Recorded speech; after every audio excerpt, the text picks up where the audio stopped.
Good evening all of you. आशा करता हूँ आप स्वस्थ होंगे, मस्त होंगे और इंग्लिश खूब अच्छे से प्रैक्टिस कर रहे होंगे। चलिए आज हम शुड के इंटीग्रेटिव सेंटेंस के बारे में बोलना सीखेंगे, पढ़ना सीखेंगे और बनाना सीखेंगे। चलिए देरी न करते वीडियो को स्टार्ट करते हैं। Use of should.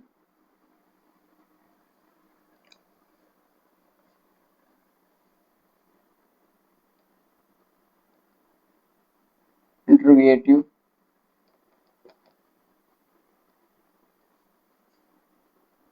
Sentences. Integrative sentences. चलिए इसका स्ट्रक्चर देखते हैं।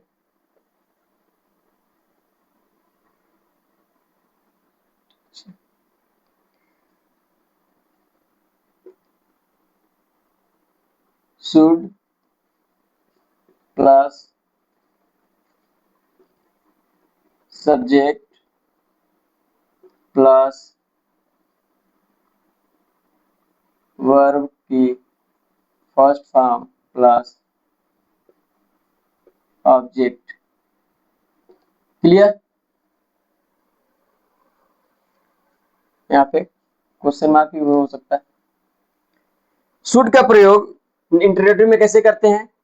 जब हम किसी को कोई सुझाव देते हैं, उपदेश देते हैं, ठीक है, तो हम पूछते हैं उससे क्या तुम्हें अंग्रेजी बोलना चाहिए? यस और नो। तो बोलना चाहिए। जब हम उसको बताते हैं कि ये काम करना चाहिए, तुम्हें पढ़ना चाहिए,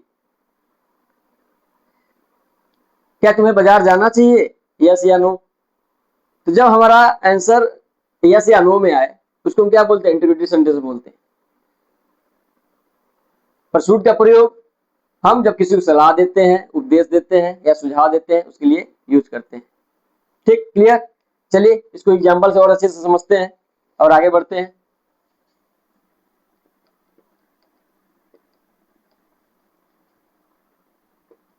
क्या मुझे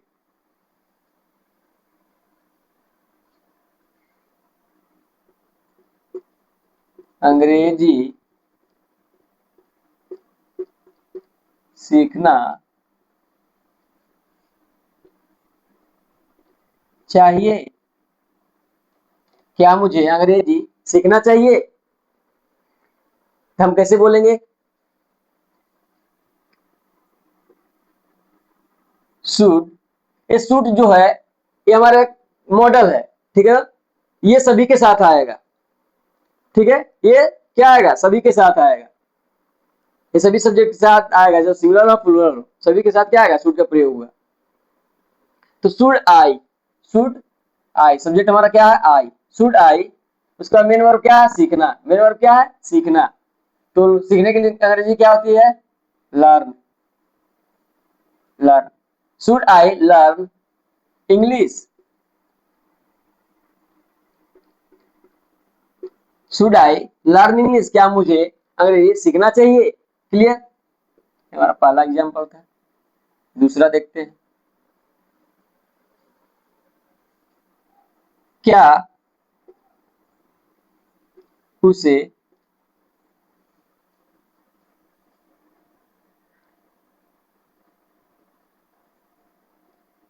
घर पर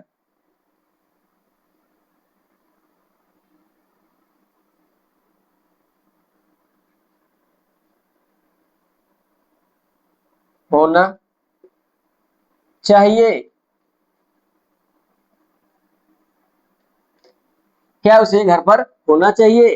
क्या उसे घर पर होना चाहिए? तो क्या बोलेंगे? Should he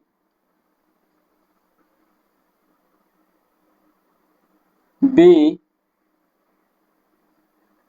eight home? Should he be at home? Be मतलब होना चाहिए, बी एट होम। क्लियर?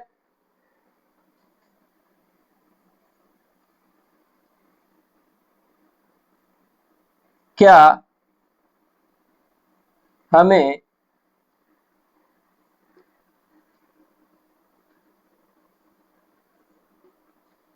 सत्य सत्य नहीं सच बोल देते हैं, सच बोलना चाहिए?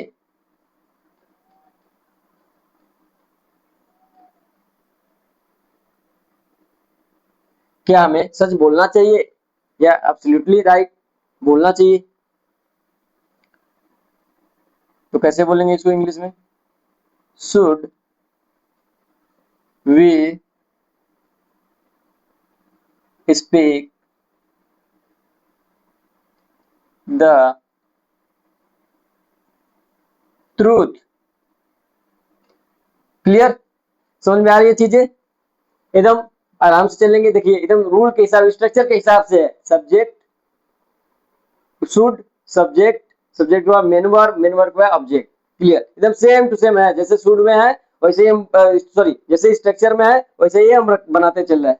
पहले शुड आएगा, सब्जेक्ट आएगा, उसके बाद वर्ब आएगा, उसके बाद ऑब्जेक्ट आएगा। देखिए शुड के बाद तुरंत सब्जेक्ट आया है, हर जगह सब्जेक्ट आया है, उसके बाद मेन वर्ब आया है, उसके बाद क्या है, ऑब्जेक्ट आया है। जैसे हमारा स्ट्रक्चर ऐसे रखते जाएंगे हमारा सेंटेंस क्या होगा, बनते चला जाएगा। क्लियर? जल्दी से नोट डाउन करिए इसको।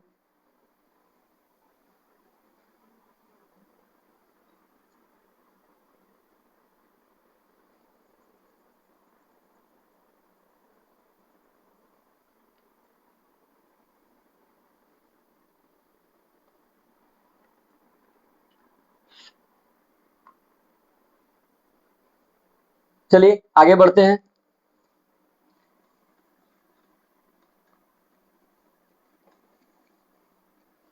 एकदम स्ट्रक्चर के हिसाब से चलेंगे,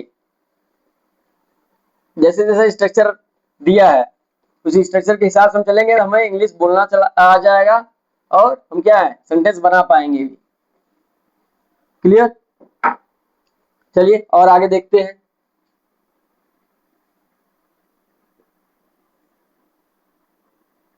क्या उन्हें क्या उन्हें गरीबों की मदद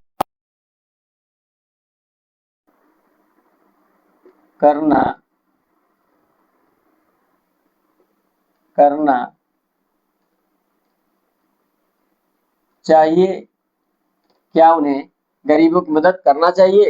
एब्सोल्युटली करना चाहिए। क्यों नहीं करना चाहिए? कैसे बोलेंगे इसको? शुड दे, देखिए तुरंत शुड के बाद क्या आ रहा है हमारा सब्जेक्ट, उसके बाद मेन वर्ब क्या है, हेल्प करना। Should they help the poor. अब ये क्या है, गरीबों की, poor, the poor. Should they help the poor, क्या हमें, क्या उन्हें गरीबों की सहायता करनी चाहिए? क्लियर?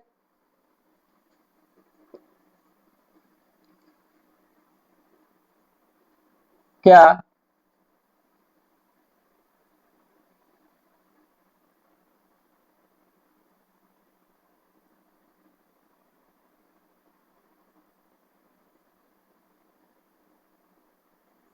संजू को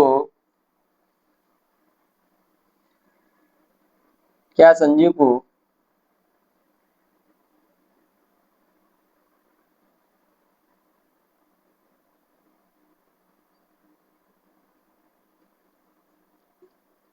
क्रिकेट खेलना चाहिए? क्या संजू को क्रिकेट खेलना चाहिए? क्या संजू को क्रिकेट खेलना चाहिए? कैसे बोलेंगे? Should Sanju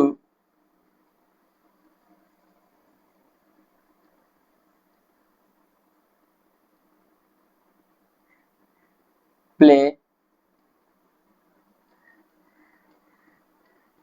cricket? Should Sanju play cricket? Clear?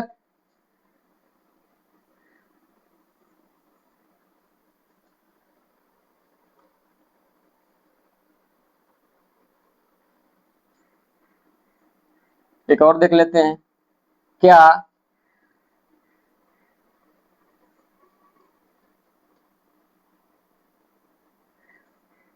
Reena को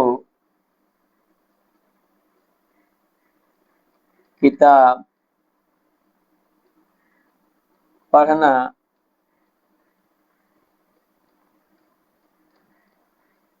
चाहिए? क्या रीना को किताब पढ़ना चाहिए?